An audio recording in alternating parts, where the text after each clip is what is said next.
Hey, look who's here. It's my good friend Johnny Millennium from Happy Console Gamer. Hello, Johnny. Hello, how are you doing today, Vic? Very good. We just had another movie date. We went out and saw a very dark and deep movie called Silence, directed by Martin Scorsese. This is about Jesuit priests who try to bring Christianity to Japan in the 1600s, and holy crap, was there a lot to digest in this, huh? This was a very intense movie from the very beginning to the very end, and it's a very long movie. It's about 2 hours and 45 minutes. Yes. I was like, holy, this movie keeps going and going and going, and it takes you on a heck of a ride. Yeah.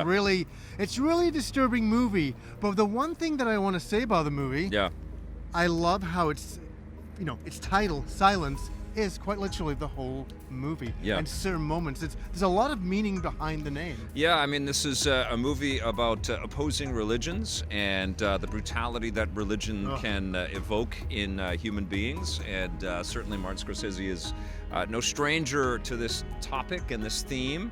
He's done that a few times in his career, and I think this is a phenomenal work. It's uncomfortable work because it's never very comfortable to watch. It's never fun to watch people getting tortured or brutalized because of their faith. Yeah. And that's precisely what we're watching in this movie. And you have to think that a man with as much sort of intelligence and talent as Scorsese has, he wants to kind of try to come out with something that's got something to say. Oh yeah. And that's there. Yeah, bring out a movie with some meaning and some power and some effect and something that will keep us, in conversation afterwards. And that's exactly what this movie is. And it's also, I think, a really, poignant piece for what's happening with religion around the world even today, and the way that religions just can't seem to, they constantly butt up against each other, and faith just can't seem to get along, which is such a crazy concept. And it's all brought up in this film, and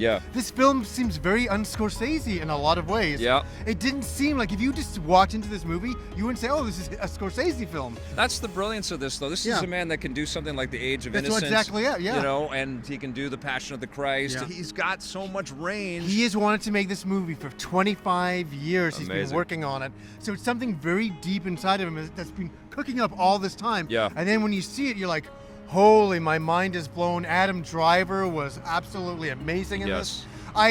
The thing about Adam Driver is every time I watch him, he's a different character. Yeah. We know him as Kylo Ren, and this movie, he is not Kylo Ren at all. No, he plays a fellow padre along with Andrew Garfield, who I think is doing his finest work. He just did that Hacksaw Ridge for Mel Gibson, did a great job in that, and went through hell in that movie. And again, he goes through in this one, and it's almost like he's paying penance for all the Spider-Man stuff that he. I'm not going to blame it on. I'm not going to blame Spider-Man on him. He's a tremendous actor, and he is, on fire in this movie. He is so good, and he's so intense and tortured. Oh, and he's simmering throughout this whole thing, and you're also. I mean, you're literally aging as you watch this movie because it takes forever. And I feel like, and he's imprisoned for a big chunk of this movie, and I feel like Scorsese kind of imprisons the audience. Yes, with him. Right? And we just live with this guy in these tiny little cubicles and jail cells. And the moral choices that they have to make. And, oh my God. The funny thing is, I keep saying it's about torture, and it is. They do that in the first 10 minutes of the movie, and they just keep going all the way through this movie. You're tortured all the way to the end, and you walk out, and you said it right in the beginning, all you're doing is thinking when you finish the movie. It doesn't matter if you believe in Christianity or not.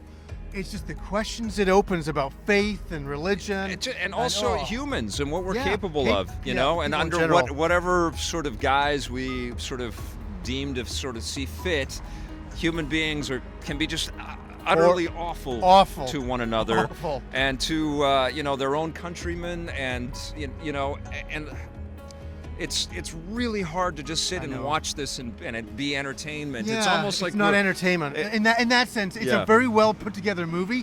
But it's a painful movie to watch. It's like Saving Private Ryan. It's like that, or Schindler's List. A brilliant movie, but covering a horrific thing. And this is a horrific thing. It's almost like Scorsese had documentary cameras in 16th century Japan, and we're seeing something that's as foreign, I think, to Western audiences as any planet from Star Wars. We see all the Buddhist, the wardrobe, and we see the ceremonies, and beautifully done. And what I found interesting is the use of close-ups.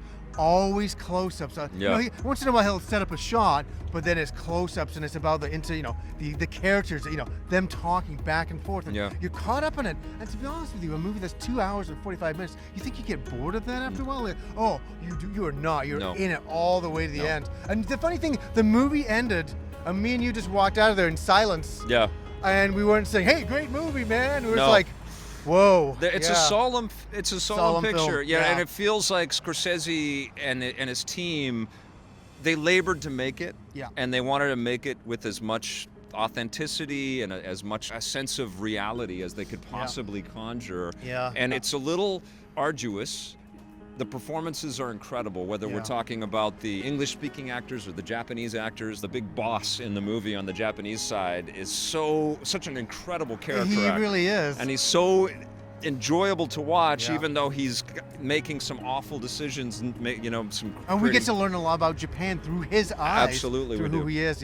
Caught up in it are Andrew Garfield and Adam Driver, who always kind of looks, and I hate to say this, but he always kind of looks like he's like a wet puppy that's been kicked around a bit. You know what I'm saying? Like, he did such a good job. He's incredible, but he's intense. He does have that chameleon-like quality, but doesn't he look like he just got the shit kicked out of him? Especially the swimming scene. I was like, did he lose weight for this? That was so intense. Same with Andrew Garfield, man. They both went on a strict diet for this movie. Yeah, definitely. And Liam Neeson is the other major cast member in here too, and his scenes are not plentiful but powerful.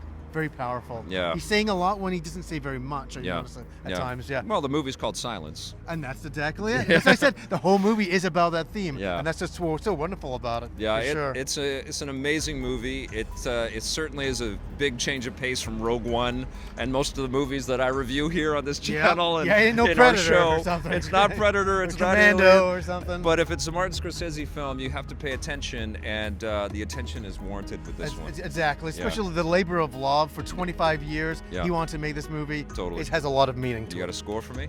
You know what? I'll give it an 8.5. Yeah, I'm going to give it a 9. This is very, very heavy, very powerful, and worth your while. Very rewarding. Hey, thanks for checking out that video on our EPN channel. It's just one small part of the things that we make around here. So if you liked it, don't forget to check out some of our other vids and hit that subscribe button.